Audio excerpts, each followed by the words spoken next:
spéciale édition de cette nuit. Mesdames, Messieurs, nous allons parler du Togo. L'Assemblée nationale togolaise s'est réunie pour se pencher, s'est réunie aujourd'hui pour se pencher sur les réformes constitutionnelles et institutionnelles tant voulues par le peuple togolais. Alors, la question que nous nous posons aujourd'hui, quelle réforme constitutionnelle?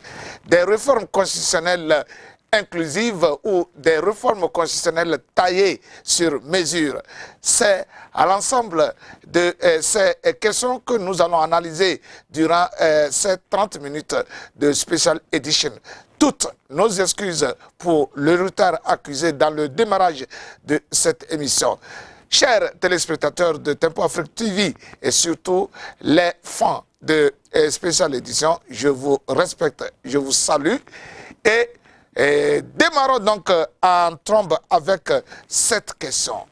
Réforme constitutionnelle au Togo par l'Assemblée nationale togolaise, quel type de réforme? Serait-elle des réformes inclusives ou des réformes taillées sur mesure? C'est à cette question que je vais porter, c'est sur cette question que je vais porter ma réflexion cette nuit. Pour ceux qui ne le savent pas, aujourd'hui, l'Assemblée nationale togolaise s'est réunie pour analyser et adopter le projet de loi que le gouvernement togolais a soumis à cette Assemblée dans le but des réformes constitutionnelles et institutionnelles prévues par la feuille de route de la CEDEAO. Mais la force et le constat est de remarquer que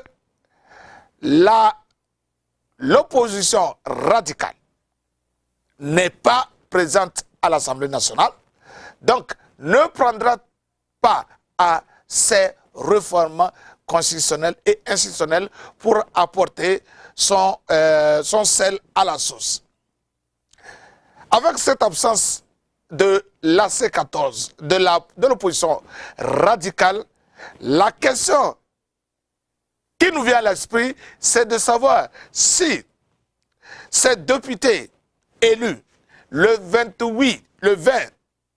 décembre 2018 vont-ils faire des réformes qui vont prendre en compte les revendications de la C14, de l'ancienne C14, de l'opposition radicale, ou ces députés vont-ils faire des réformes comme l'a voulu le gouvernement? À cette question, je vais essayer de répondre à deux niveaux. D'abord, le niveau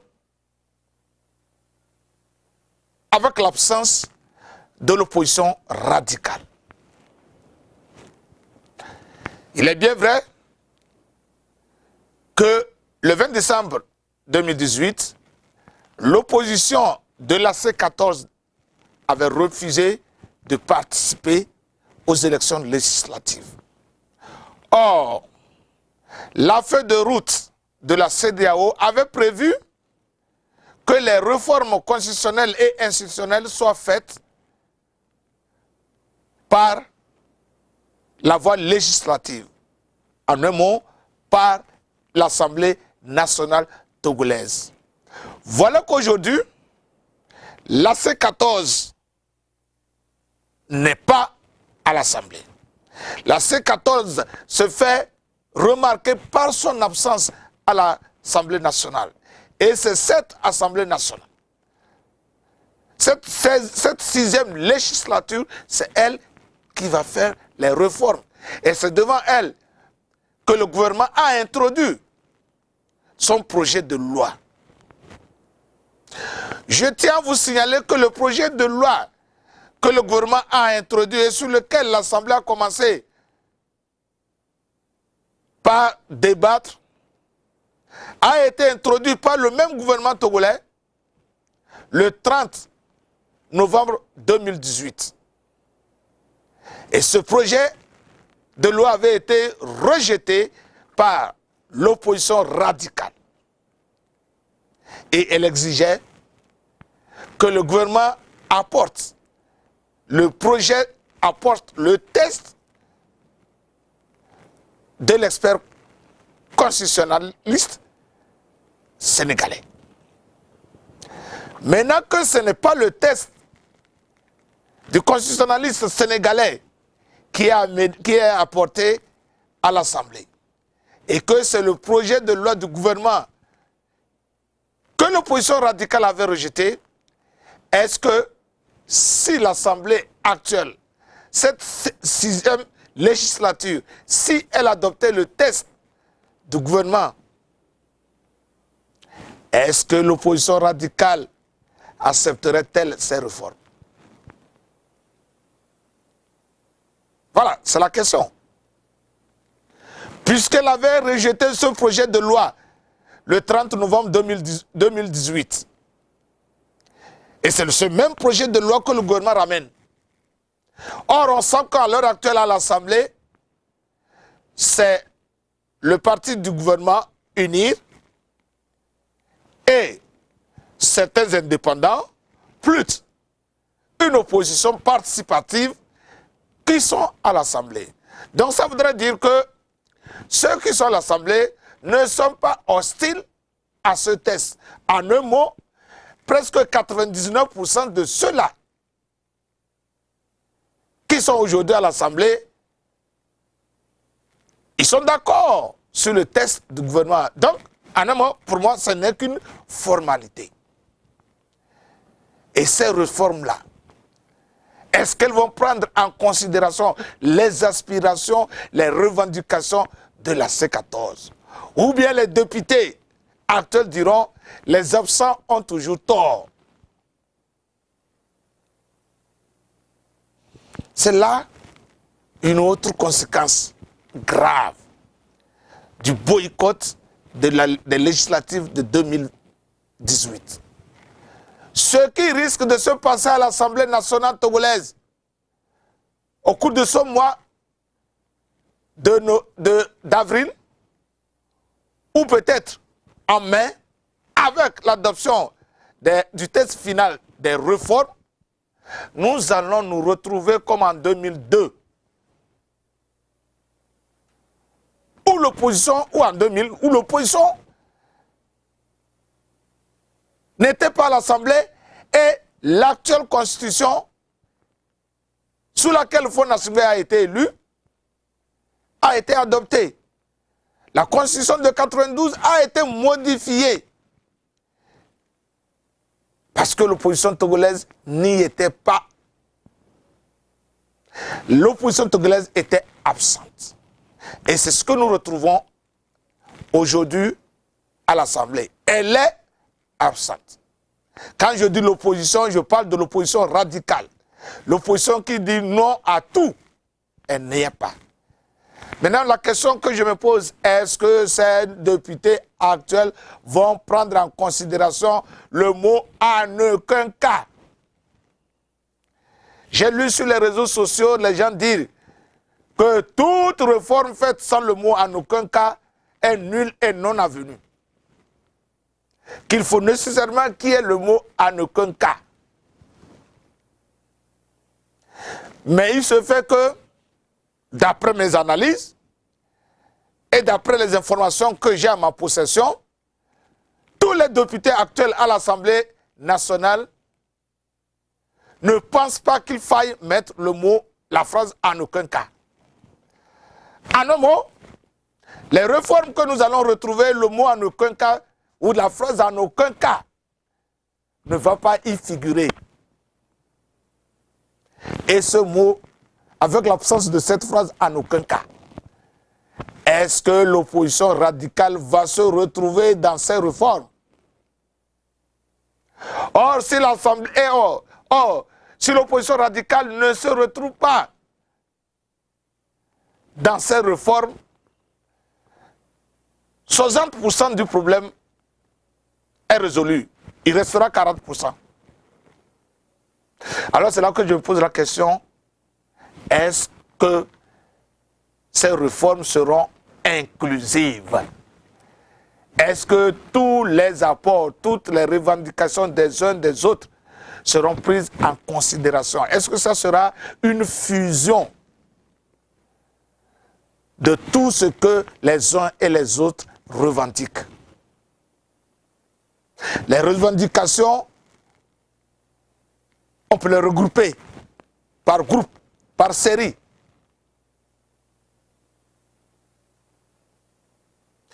Mais je voudrais signaler aux Togolais que l'Assemblée actuelle n'est pas tenue de mettre les idées de la C14 ou de l'opposition radicale. Elle n'est pas tenue. Ces députés sont libres d'aller de gauche à droite, devant ou derrière. Ils sont libres de voter comme ils veulent. Et comme nous sommes en politique, si ces députés actuels veulent, ils peuvent punir les absents. Quand je dis punir les absents, ne pas prendre en considération leurs idées. Et voter des textes pour qu'il y ait réforme. Alors la question que je me pose, faudrait-il faire les réformes juste pour les faire ou faudrait-il faire les réformes pour faire résoudre la crise, pour faire avancer le pays? Si c'est faire les réformes constitutionnelles et institutionnelles, c'est pour faire évoluer le pays, alors il faut tenir compte de ce que les absents disent. Voilà. Mais sur le deuxième point, l'Assemblée actuelle peut voter le texte que le gouvernement l'a soumis, tel qu'il est. Parce que c'est un texte sur lequel tout le monde est d'accord, même l'opposition togolaise est d'accord. Mais à une seule condition, la rétroactivité de la loi. C'est sur ce point-là qu'il y avait problème. Sinon, les réformes dont on parle en grande partie se posent sur 3 articles, 59, 60 et 100. 59, 60 et 100. Tout le texte que le gouvernement a envoyé dans ce texte, il y a la limitation du mandat à 2. Il y a le scrutin à 2 tours. Et puis il y a, nul ne peut briguer plus de 2 mandats. Il n'y a pas le mot, il n'y a pas la phrase en aucun cas. Il n'y a pas la phrase là. Mais maintenant, c'est la rétroactivité. Si les députés actuels à l'Assemblée veulent voter pour dire que la loi n'est point rétroactive, qu'elle ne dispose que pour l'avenir, même demain, ils peuvent voter. Même demain, ils peuvent voter. Vous voyez? Et là, est-ce que la C14 et l'opposition radicale vont accepter ces réformes? Voilà. Alors, les députés actuels doivent faire un effort. Je sais qu'on ne saurait satisfaire aux besoins de tout le monde, je le sais. Et je sais que la C14 et l'ANC vont toujours demander plus. Je sais cela. Même si on mettait le mot en aucun cas dedans, la C14 et l'ANC vont encore demander d'autres choses. Mais il faudrait que l'Assemblée actuelle fasse un effort pour venir avec des réformes plus ou moins inclusives. Quand je dis inclusive, où tout le monde peut se retrouver.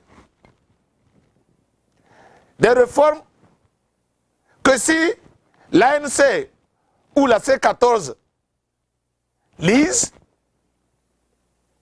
qu'ils se retrouvent, qu'ils retrouvent leur revendication quelque part est prise en considération dedans. Ce n'est pas une obligation, mais c'est le common sense. Ce n'est pas une obligation, mais c'est le common sense. Pour l'intérêt général de la nation, pour l'intérêt général du Togo, les députés doivent se battre pour arriver là. Et s'ils arrivent à le faire, l'histoire retiendra qu'ils ont été ceux-là qui ont sorti le Togo de sa crise. Ils seront tous retenus à jamais dans la mémoire des Togolais. Même leurs propres détracteurs, leurs plus grands détracteurs viendront s'agenouiller devant eux pour faire leur mea culpa, s'ils arrivent à le faire. Mais je demanderai aux uns aux autres aussi de donner la chance et l'opportunité à ces députés-là de travailler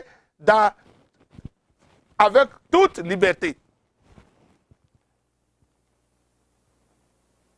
Qu'on ne les bouscule pas, qu'on leur donne le bénéfice, qu'on leur accorde le bénéfice du doute, qu'ils vont bien faire, qu'ils vont sortir des réformes inclusives.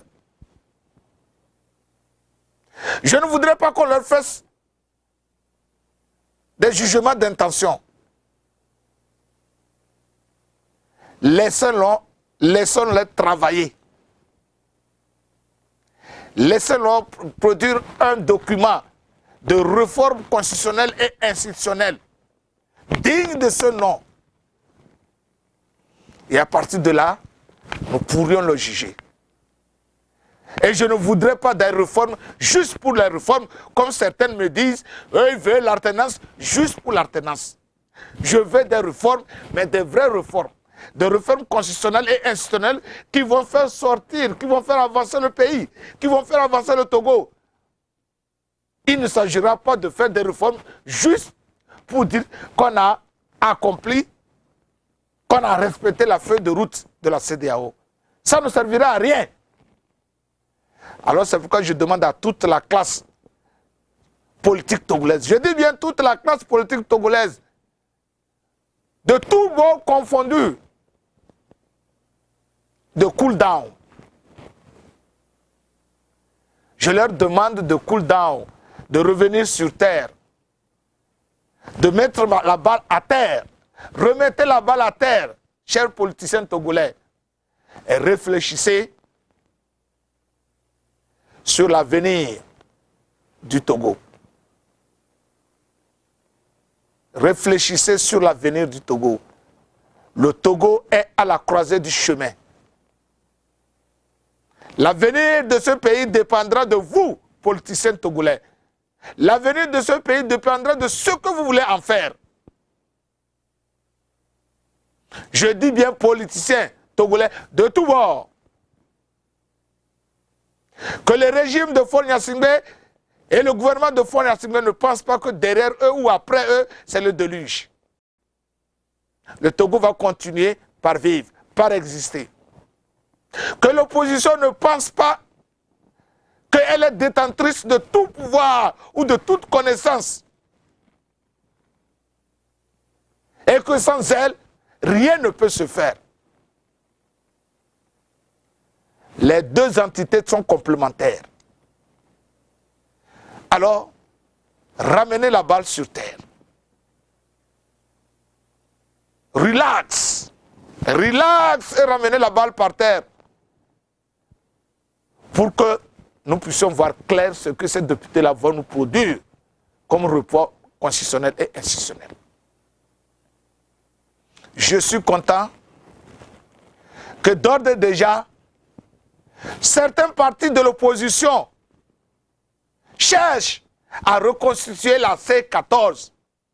Et c'est sur ce point que nous allons attaquer dans la deuxième partie de cette intervention, de cette émission, de cette nuit. Je vous retrouve dans quelques instants, après cette publicité, pour parler de cet effort de l'opposition de la C14 qui reste, de se regrouper encore une fois, de cet effort de la C14, de l'opposition togolaise de la C14, de retrouver l'unicité de l'opposition togolaise pour affronter les échéances prochaines. Je vous retrouve dans quelques instants.